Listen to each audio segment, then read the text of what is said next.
Welcome to Connect to Joy. Your host, Carol DeChaine, is an intuitive spiritual guide for practical matters and Marconic multidimensional energy practitioner. Her quest is to help you realize new possibilities, discover and release what holds you back, and enable you to manifest an inspired life filled with joy. Join us on this journey of transformation. Now, here's your host, Carol DeChaine. Welcome, beautiful spirits. Thank you for joining me here today. Today, we're going to be talking about something a little unusual. And you may wonder why I'm getting into talking about decluttering your life. Well, let me just say this. Cluttering and decluttering really impacts you emotionally, psychologically, and even physically. And because of that, it's going to make your life feel so much less limited if you actually take those steps forward. And that's what this show is all about. So anything I find as I go along my merry way that may help you move forward and make your life more joyful, more peaceful, or more whatever the heck it is that you want to make your life less limited, that's what I want to talk about. So today my plan is to talk about how this clutter and decluttering can impact your life, maybe some psychology behind it, the benefits that you get from decluttering, which is a heck of a lot, the different types of clutter that you may not have thought of that are around. I'm really going to walk you through the entire process, from getting started, deciding to whether to get rid of something or keep it or donate it, and then things sometimes people forget, putting everything back together again so your house doesn't look like a bomb went off in it. And then at the end, I'll talk about how you can get help if you want it. First off, let me just say that clutter can impact every part of your life. Your home, your business. Sometimes it can stress you out, and even way more than you think. I remember when I was working as a legal assistant, and I had one of the partners who I didn't work for. I'd walk into his office and I'd stop short every single time and go, oh my God. Because his desk looked like a bomb went off in there. Literally, there were stacks of individual pieces of paper. And you'd think stacks, yeah, no problem. But it was a mound. And all over the floor, there were pieces of paper. I don't know how he'd get anything done. Stress increases your cortisol level. And I looked this up on healthline.com because cortisol is actually good as long as you don't have too much of it. So according to them, cortisol regulates your blood sugar. It helps reduce inflammation. It helps regulate your metabolism and helps with your memory. But if you have too much, which is what stress happens, you might have weight gain, acne, thinning skin, easy bruising, a flushed face, slowing in healing. This keeps going. Muscle weakness, severe fatigue, irritability, difficulty concentrating, high blood pressure or headaches, which stress definitely does happen. And I know personally when you get way too much stress, your hair can fall out. That was one of my clues that, oh, I must be really stressed out now because I don't usually feel that stressed. But everybody holds it differently. So you may not even know that you feel stressed until somebody goes, why are you so annoying? Why are you so irritable? And you'll go, what? Oh, maybe I am stressed out. So maybe one or two of these is the way that you react when you get stressed. It doesn't mean you have to have all of these symptoms. Too much of this cortisol can lead to depression and lack of energy. So if you have too much stress, you might just close up shop and go home and pull the covers over your head. Your productivity can go down. And sometimes when you have so much clutter, you just feel like you're going in circles trying to find things. I don't know if you feel that way. But sometimes whenever I get a little too messy, I'll look around going, I had that a minute ago. Where did I put it? It was on this table, I swear. And it ends up in another room. But you don't see it immediately if you have too much clutter. You can also kind of have a problem with your social life because sometimes we get embarrassed if our homes don't look good and we don't really want to invite people over. I mean, it's like people, you go over their house and they say, oh, don't mind my house, it's a mess. And you look around and you go, you've got to be kidding me. This is perfect. You should see my house. No, maybe you shouldn't see my house. Maybe it's just me. But sometimes you go to people's houses and they say that and you're just going, really? No, this is like way too perfect. Now, as an energy worker, The area that has a lot of lower vibration with people is when they have all this stuff around the house.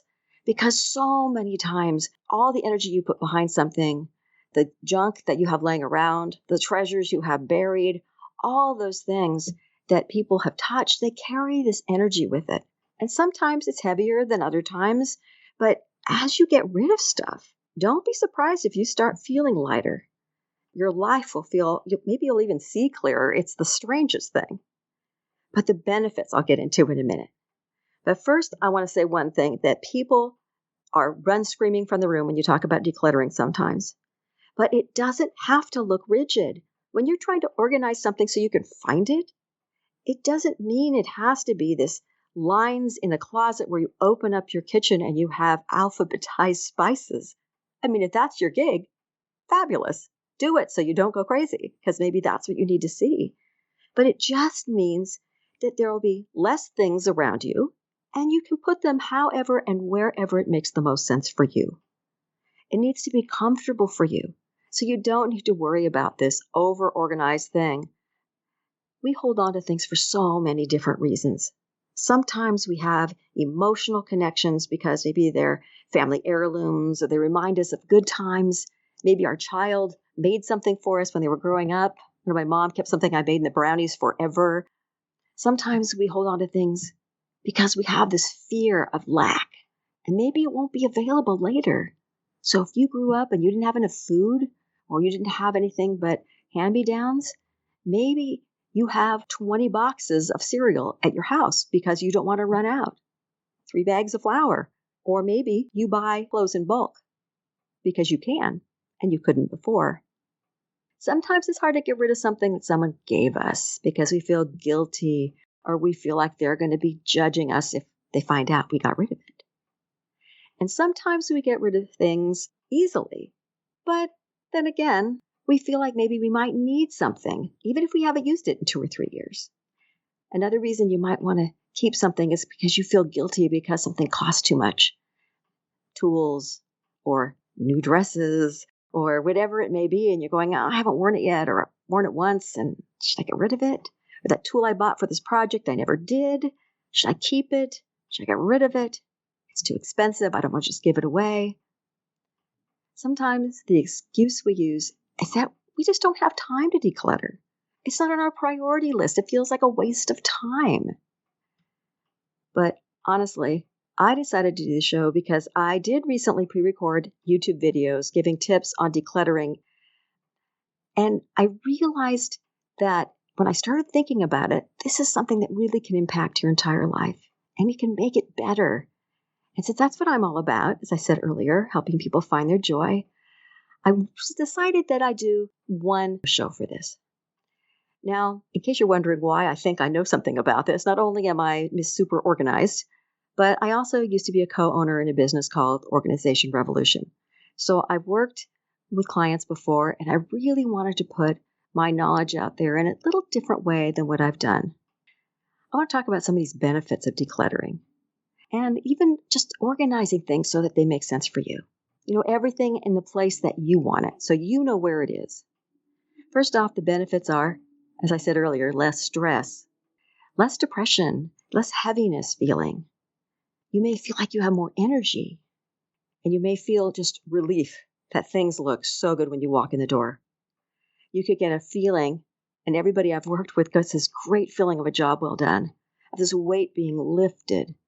There's not so much stuff everywhere. People have more productivity at home or at their business too, if their desk looks like my ex-boss did. And the home can feel happier.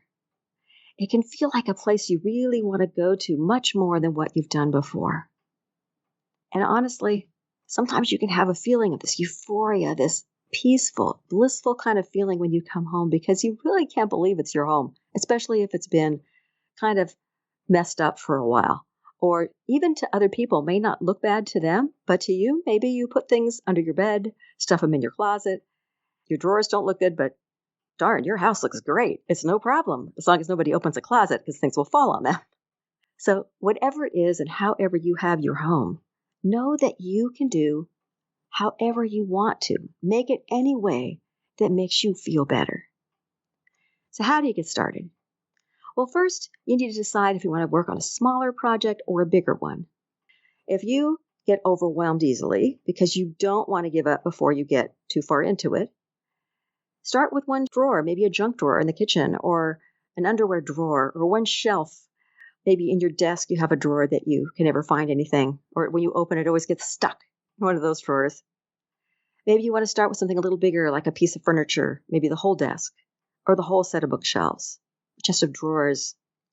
Maybe you have a little bigger intention than that, and you want to start with a small area of a room, like a corner of a room, or an entryway, or maybe the area where you put your mail all the time.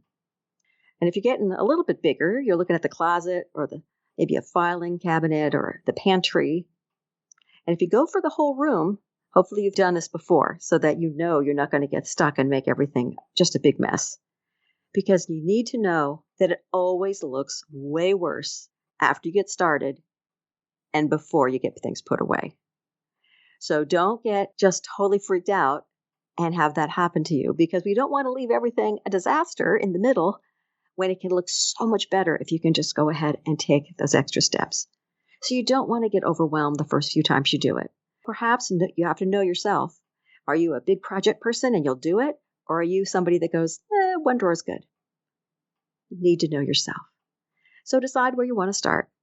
And then when you do that, you need to decide what you're going to need.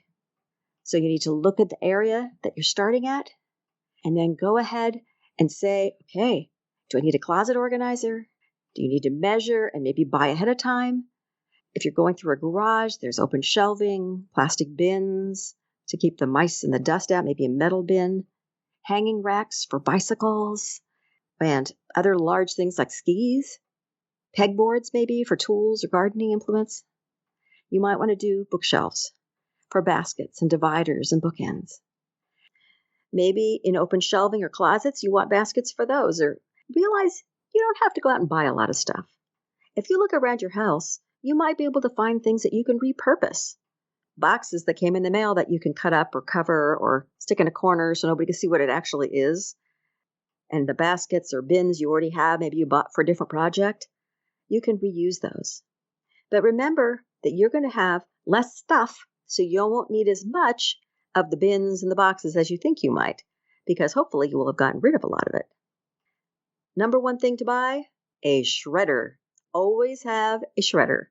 If you have one that takes one sheet of paper, go buy one that takes 5 to 10, because if you really go through your paperwork, you're going to need it. And get one that's cross-cut shredder. Shreds it really tiny, because that way you won't have these long strips people can actually see and put back together again. Now, remember to keep your receipts, because you may overbuy, or you may buy something and you go, yeah, this doesn't work like I thought it would. As well as when you go out, the best places to go as far as I'm concerned are Walmart and Target, because they're less expensive. And IKEA, of course, for those things you get to put together if you want shelving that's a little different looking, or, wherever you want to go. But those are really good places to find things like that. And there's, of course, organization stores as well. Now, I want to say one more thing. If every time you look at something you want to keep it, or every time you look at it you want to throw it away or donate it, you might not be in the right frame of mind to actually do a declutter session. As you start going, if you go keep,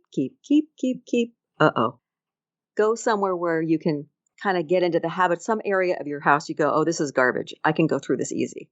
So get in the mindset, even if you only do one drawer or a couple of files in the file cabinet, just so that it's easier to get into I can get rid of stuff. I'm going to go into the categories of clutter next. I mentioned a couple of these earlier. So here are the ones I'm going to talk about. The ones that are sentimental, memorabilia, that are family related, pictures, items that's been passed down, things, like I said before, your child made for you. So that's a sentimental one. There are collections. So maybe you have multiple of the same ones, like action figures or McDonald's Happy Meals that you collected over the years.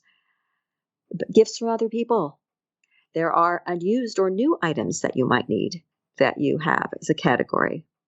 Unfinished projects. Then there's paperwork, which is its own category. It takes a lot of effort to go through.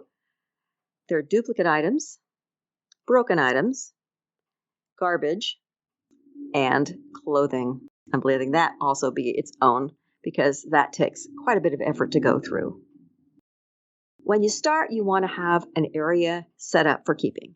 Okay, you want to have a keep area, or like on your bed or on the floor on a table, wherever you want to put the keep items. You want, of course, a garbage bag or something where you can put the garbage. That's definitely garbage that you know you're throwing away. If you're in your garage or something, you might have a stack on the ground if they're bigger items. You also want to have a bag or a box that's marked for donate. That's the normal things that most people say, keep, toss, or donate. But there's one more category that I'm going to talk about later that I think you need, because sometimes you just can't decide if you're really willing to get rid of it. So people keep it, or they donate it and then they're sorry. I got a fourth thing that I'll talk about towards the end of the show. So here we go. We're going to decide now, what do you do? How do you keep?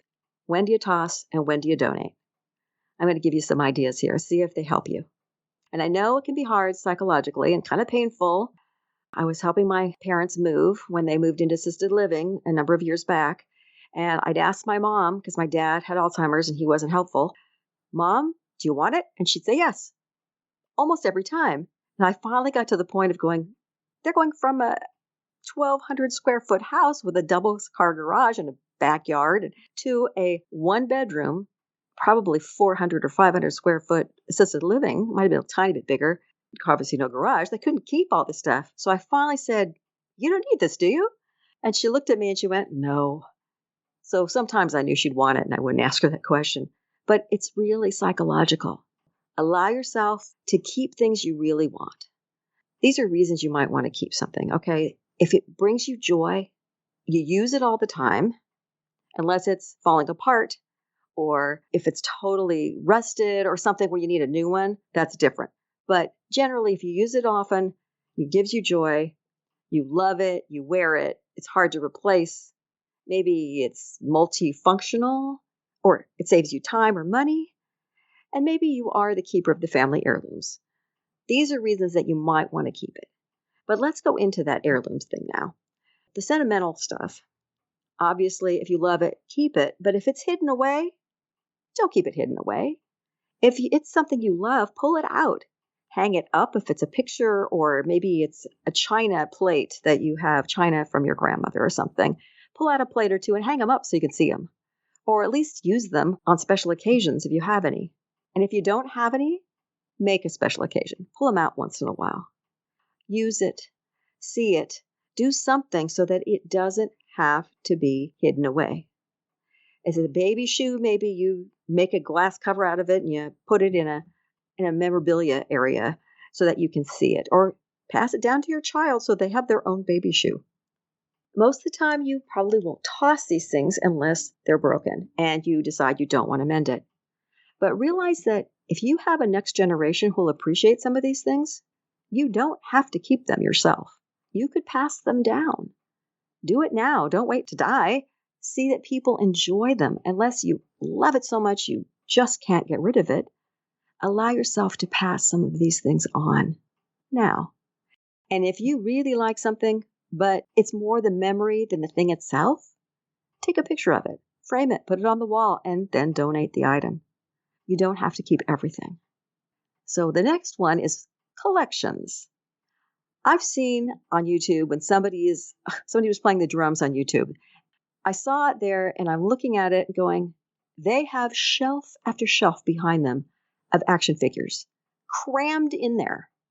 And while they may have loved them, how they could see any of them because they weren't displayed at all, they were just shoved in there. Is that what you want? Do you need them smashed together, or do you want to honor your collection? Maybe you pull some of them away so you can see them, or maybe you just don't need them all. You just keep the ones you love the most, and maybe you sell them for money. So that's a little harder with some people to get rid of, but just as a thought. Now, what about those gifts from other people?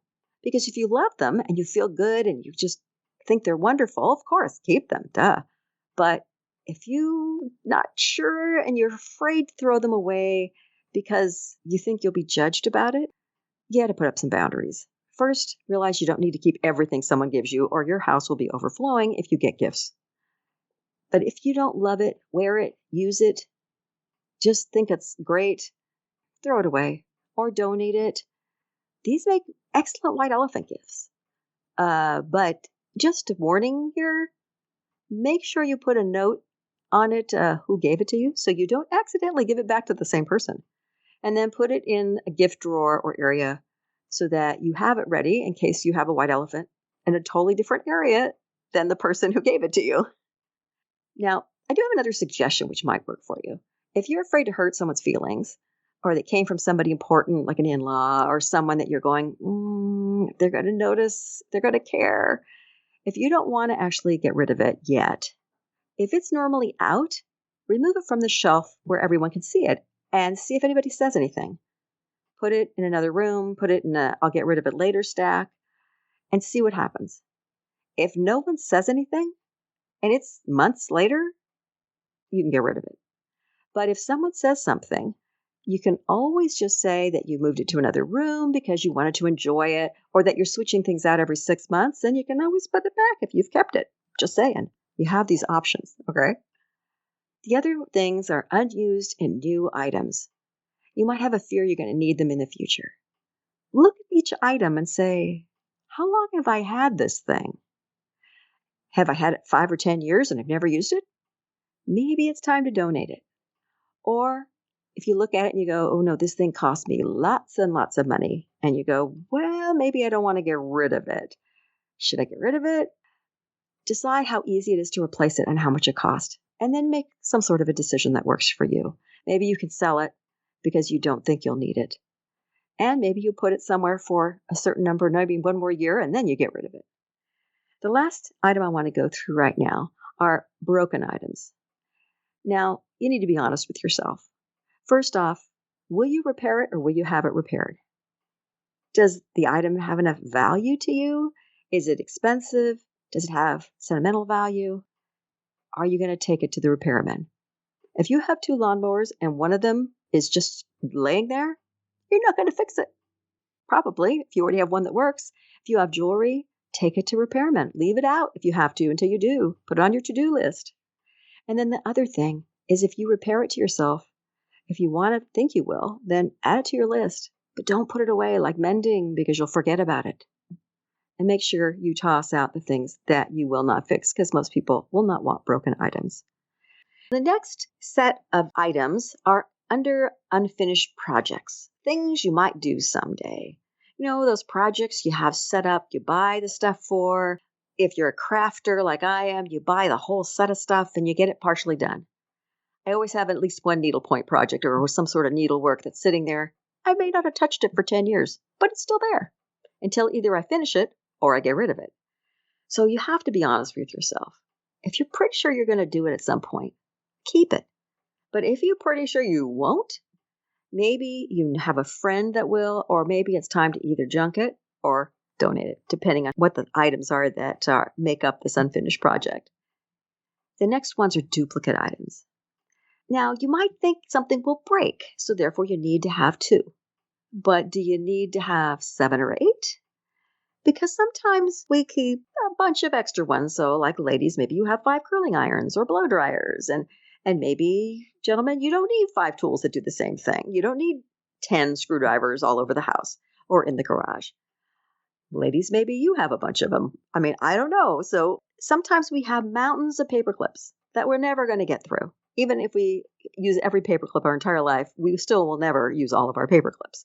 So whatever you have that many duplicates of, it's time to look at it and decide, look, to be honest, if you lay them all out by what you own, like when you go through your clothing, which is the next category, you might find 5 black sweaters. You might find 10 work shirts. Do you need all of them? If the answer is yes, then fine. But if the answer is, I almost never wear this anyway. I only have one I like. I should keep 2 more, but I can get rid of the other 3. Just be honest with yourself. Decide what you need. Now, when you're looking at clothing, which is the next one, it must fit or very close to it. Anything that is really off, unless you are somebody that really bounces up and down all the time, it's time to get rid of it. If you love it and you wear it and you feel good when you're wearing it, keep it. I have one kind of tricky one here. If you wear it and everybody else likes it on you, but you hate the item, that's something you have to decide about. I've ended up getting rid of some of those things, and I'm glad because I don't like wearing them. they bother me. They don't fit right, or they creep up, or they do something that it just doesn't feel comfortable. And so those I've decided, I don't care what other people say. Unless I can find a way to make them comfortable, they're out the door. That's an option for you. Of course, you need to keep anything that's uniform related that you need that you would have to buy again if you would get rid of it, unless it's ripped or soiled or something that you can't fix. You do get special dispensation for certain types of items. Special occasion clothing, like Christmas or formal wear. I don't care what people say. If you only go out occasionally, formal wear, and it was expensive clothing, and you go maybe once a year, but sometimes you miss a year, you don't need 10, but maybe you want to keep 3 that you love the most. 4. You don't want to get rid of all of them because they're usually fairly expensive, some of them, and sometimes you need them. But don't go crazy and have a ton of everything for that sort of thing. If things don't fit, like I said, that's important. Make sure, and if they're ripped, if you're not going to fix it, if you're the kind like I am that has mending forever and you totally forget it's there until you go in and you go, oh, look, I have mending. I haven't seen this for 3 years. Maybe it's time to let it go. Because if you didn't even notice it, unless you were missing it and didn't know where it went, let it go. So make sure you donate those extra items. If you have 50 sweaters, separate by color, and then get rid of some of them, the duplicates. If you have 40 pairs of shoes, there's some that aren't going to fit, some that are going to be threadbare. No matter how comfortable they are, they may just be time to go. Or maybe they graduate to your outdoor shoes and you throw the outdoor shoes out, the ones you run out to get the mail or something, run out with the dog, those kind of shoes. There's always one pair that's laying around somewhere. We're going to head over to paperwork now. Most people's least favorite things to talk about. You want to keep things as they're needed, but things get stale all the time with paperwork, and yet we keep them. So if you have to have somewhere that you're going to put paperwork, whether it's a 2-drawer file cabinet or a 4 or 5-drawer file cabinet, depending on what kind of stuff you keep. Make sure you keep taxes for the prescribed time, but even with taxes, you can scan everything. Make sure you scan all the backup, including all the receipts, because receipts do tend to fade away, so scanning those is great. And then you don't have to keep the paperwork. But make sure you keep a backup of your backup if you do that, so you have your taxes that you can print out for people. You want to keep all your current manuals for any, your refrigerator, your whatever you have, unless, of course, you can get them online, because nowadays you can usually get it online. You want to keep warranty information. If you have old schoolwork or notes or papers that you want to keep, you can scan most of it. You don't need to keep it all. Old documents, old manuals. If you have things that are sold, tossed out, old copies of taxes, you can get rid of all of that stuff. And any kind of bills that you can get online, and kind of invoices like bank statements, you can get those for a number of years. Also, like electric bills, you can get those. You don't usually need to keep those. So if you can get them online, you don't need to print them out. But number one important thing on paperwork, shred anything with personal information. That is the most important thing that I can say. I'm going to get to that new category I mentioned earlier. So you have the keep pile, you have the toss, throw it out, and then you have the donate pile, right? I have one I call the I can't make up my mind pile, or I can't decide pile, because you may not be ready to throw it out yet or donate it, but you're not sure if you need to keep it. If you have space, whether it's under your bed or in a garage, that seems to work the best because you'll see it there.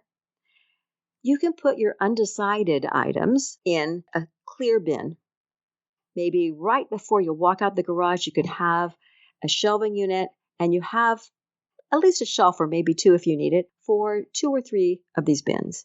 And you put a date on the outside 6 months from the time that you went through it.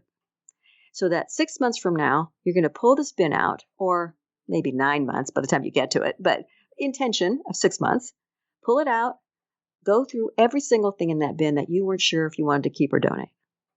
You're going to find that it's going to be really easy to make up your mind because you won't have missed these items. And if you changed weight and you can actually fit in maybe a pair of pants you couldn't get into before, then you can pull it back out again before you get rid of it. You can also look at things and go, I don't even remember this thing. God, I hated that thing. Oh, this is good. Good, get rid of it. And then get it out of the house. Don't let it sit there another 6 months because you haven't gotten around to donating it. Stick it in a bag or a box and get it out of there. And keep the bins for the next time that you have an unsure pile. The next step is putting everything back where it belongs.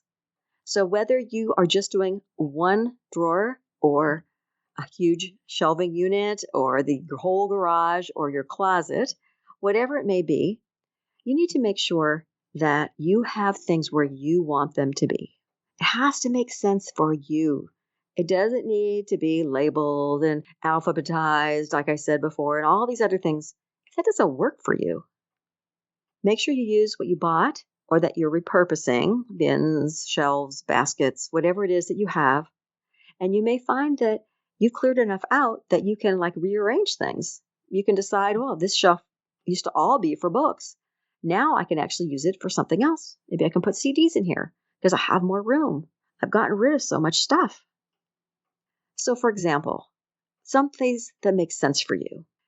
Maybe in kitchen items, you have pot lids. Maybe you're the kind like I do. You like to put the pot lids in a drawer that's underneath the oven because that's where you need them, right? You don't need anything else but the pot lids down there. So you have to get one thing that maybe will organize your pot lids for you that will fit underneath there.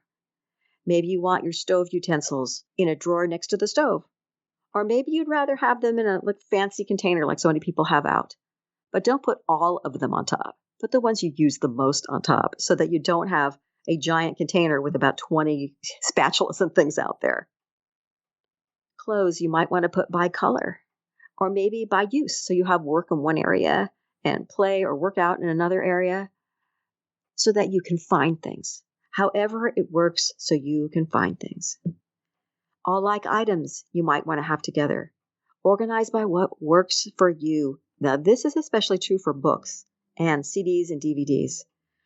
You might want these just in alphabetical order, CDs, so that you can find them. Or maybe you want to do it by genre. So if you have an eclectic state, your taste runs in, I like country and classical and rock and roll and R&B.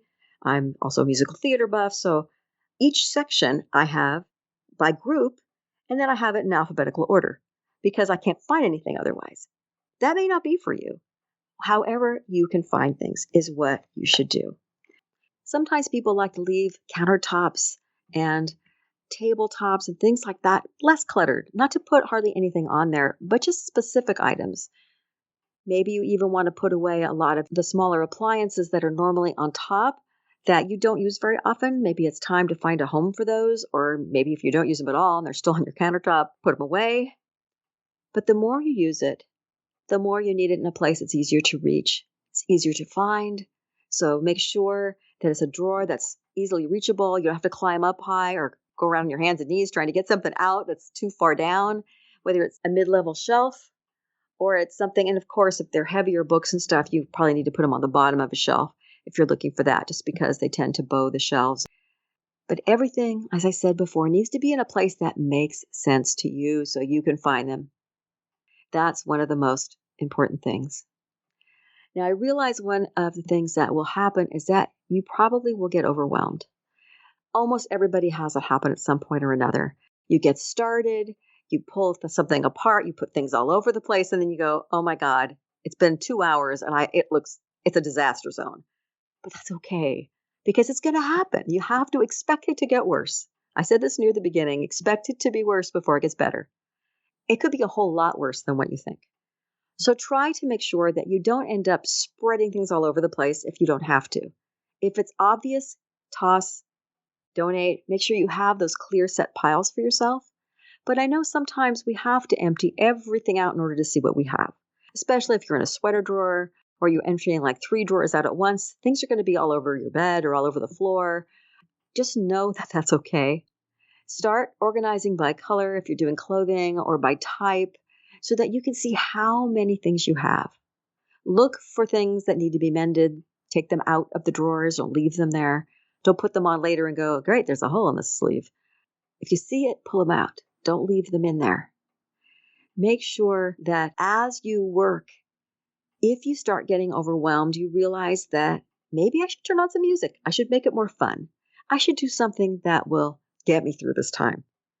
Maybe you get on the phone with a friend. You just chat and get distracted so that you're not concentrating and it's so overwhelming. Or maybe before you even start, you kind of get in a little help with each other and you say, okay, you come help me with this room. I'll come help you with yours. Or maybe they're like me because I'm weird. I love, obviously, having had organization revolution. I love doing it. So sometimes my friends go, "Ooh, come over. You can help me." So, I mean, I love doing that. I love helping people move. I'm strange. I love to help pack. But I'm a great friend to have because of that, right? So make sure if you know you're someone that will get overwhelmed or have a problem, that you get your spouse on board, or maybe you get your child involved. Ask a friend. Maybe they'll help you keep on track. Or like I said before, keep it fun. Have music. Do something that you can just enjoy it.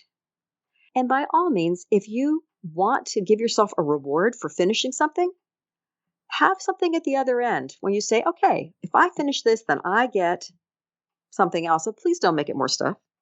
Unless it's something you really need. Maybe it's food or going out to eat somewhere or going somewhere. Something that is enjoyable that you can reward yourself with. Maybe you'd like to have a book. Maybe a book will help you to get more ideas. A couple of people I find that are really helpful are Julie Morgenstern. Tony Hammersley is pretty good. And then there's also something even called Decluttering for Dummies, believe it or not. It actually has some pretty good ideas in there. You may find that as you go along, certain items or maybe everything, it just hurts too much to make decisions. Maybe you get frozen and you just can't move forward. So maybe you need a life coach, or maybe if it's really based in something super heavy, you need a therapist. It's really worth it to take that time and invest in yourself. If that's what you need to do, don't be afraid to give yourself that gift. And you may need professional help because maybe this is just not your thing, but you really want to do it. There are organizations that you can go to. I belonged for years to NAPO, which is NAPO, National Association of Productivity and Organizing. They, on their website, have different people you can, connect with in your area. And actually, I do also still have a couple of clients in the San Francisco Bay Area. So I might be open to that. It's something I don't do as often anymore, but it's something I actually love to do. So I don't mind doing it most of the time when somebody wants to hire me. But like I said, it's not something I never advertise that. I want to give you a few last thoughts. Important things to think about. First off, take your garbage out right away when you're done. Or maybe if it gets full, take it out in the middle, so that when you get your garbage bag full, you can just keep adding it. When it's overstuffed and you go, oh, I can't really fit any more in there, you might feel like stopping. Don't stop if you're really going. So take the garbage out right away. And then when you're complete and you have this bag or box of donated items, that's a number of them, get rid of them, at least within the week. Take them to the Salvation Army or whoever the heck is taking the stuff. Don't keep it.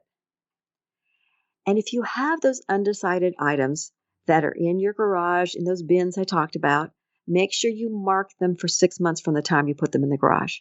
And then remember to look at them from time to time. Maybe put a note in your calendar or something on your phone to remind you to do that so that you can not just leave them sitting there forever. You really can feel physically, mentally, and emotionally lighter and brighter after you remove the stuff from your house. And like I said before, remember, it's always worse before it gets better. So don't worry about it. Decluttering and organizing does not have to look rigid. Remember, it just means that there will be less things there, and you can put them however and wherever makes the most sense to you. Don't let someone talk you into putting it somewhere that totally won't work for you. But keep it fun and keep it light. And by all means, do not give up. Make sure that you can have things that work for you where it works for you. And have fun doing it. Don't let yourself not follow through when you want to.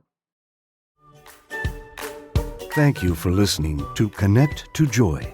If you love the show, make sure you rate, review, and share this podcast. And subscribe so you never miss an episode. Contact the host, Carol DeChaine, with questions and comments, ideas for future episodes, or if you would like to become a guest. And remember, transformation is a journey and not an end destination. So be kind to yourself, because you are already enough to have the joyful, limitless life that you desire.